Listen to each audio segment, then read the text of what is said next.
So this is quite an interesting development. So YouTube has just posted a little banner. So let me backtrack. Historically, all of these AI models, I say historically in the last few years, right?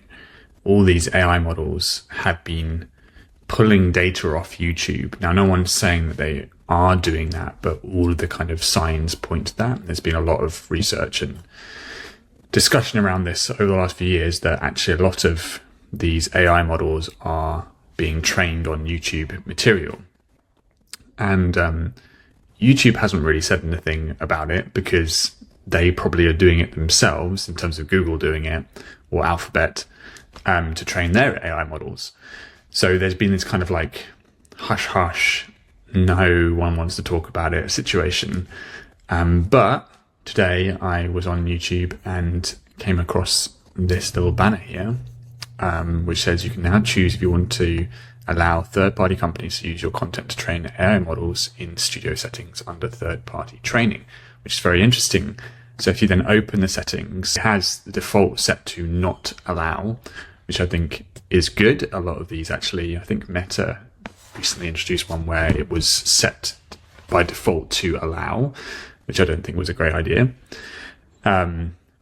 Set by default to not allow, but now it's saying you can decide whether you want your material to be shared with third-party companies to train AI models.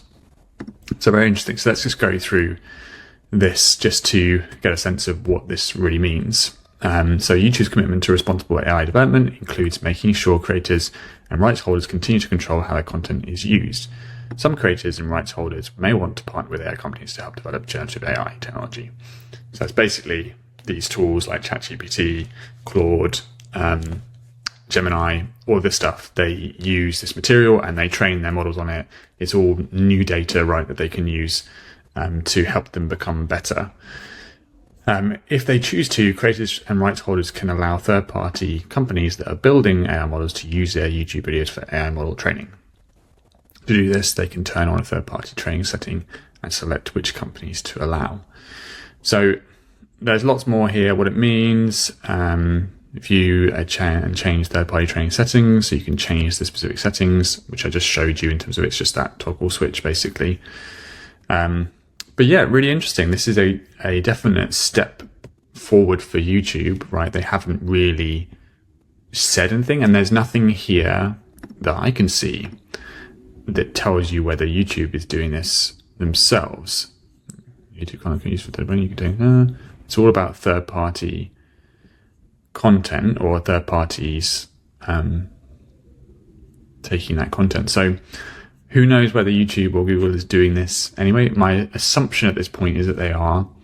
Maybe you know more than me at this point, but yeah, just thought it was interesting, so I thought I'd share. But what do you guys think? Is this a step in the right direction? Is this kind of, something that should have happened a long time ago and good that it's finally happening now? What are your thoughts? I think it's an interesting development.